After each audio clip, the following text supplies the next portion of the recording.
a powerful tool for building technique that I think is really, really, really, really underutilized is the power of silent rehearsal and practicing away from your instrument, or practicing with your instrument but without actually physically playing.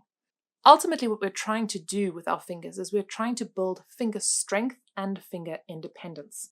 The reality is that our fingers are not really that used to kind of moving on their own. They're very used to working together to grab stuff, pick up stuff, do all kinds of things.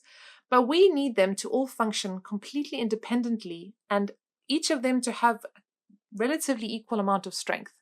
This is quite a challenge for your hand.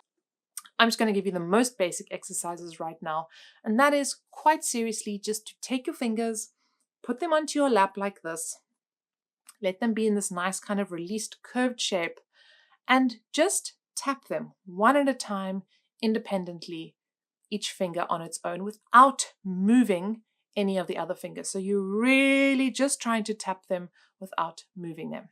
Then you can kind of practice finger combinations too. A nice one to practice here is that nice E to F sharp, really making sure that these two fingers are going down absolutely together, like that. Then you can also practice D to E nicely, so making sure that you are just tapping those two fingers and not pushing them. This is very useful. But I just want to warn you, with all baby finger exercises, whenever we're training this finger, do it gently. You can really hurt yourself and you don't want to overdo it. Another nice thing you can do is just to kind of sit with your flute and do the fingers. You can even take the thumb away, can be really helpful. And you just practice the fingers without playing and the flute just resting on your shoulder and on your lap. You can put the thumb back, but sometimes I find it useful to just practice this kind of released finger movement without, this pesky thumb getting in the way. Now, another really powerful way to improve your technique is to practice silently. That's right. You're not even going to move a single muscle and you're going to improve. I'm just going to start by saying that there is incredible research behind this that shows how unbelievably effective this is. So try this exercise and just experience it for yourself. So close your eyes and just imagine yourself playing an E. Just really, really, really imagine it. And once you can imagine it very clearly without moving your fingers, this is really important. You've got to keep your fingers completely still. You're just imagining playing an E on the flute without moving a single finger. It's quite a challenge. If you can really imagine yourself playing the E, now imagine yourself going to the F sharp. Again, do not move a finger.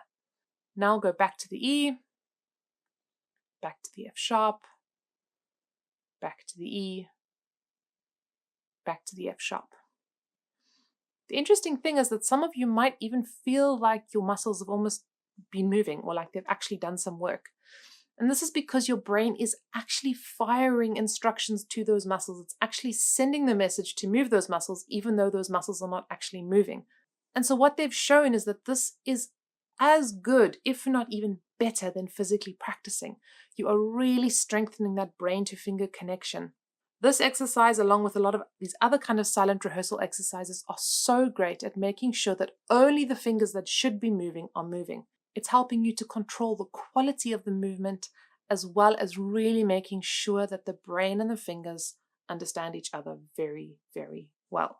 Okay, guys, this might be quite unexpected for some of you, but I'm going to challenge you guys to really try to practice like this. Also, a reminder to go onto Patreon, go check out the video there. I am giving you guys a few more kind of detailed exercises and more kind of practical hands-on thing to work on.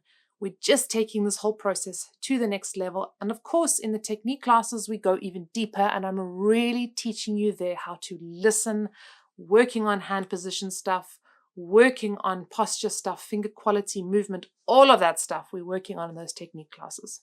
I think you can learn on your own. I really do. But learning together with other people and with a teacher is just so much more fun, and you're just going to get there so much faster.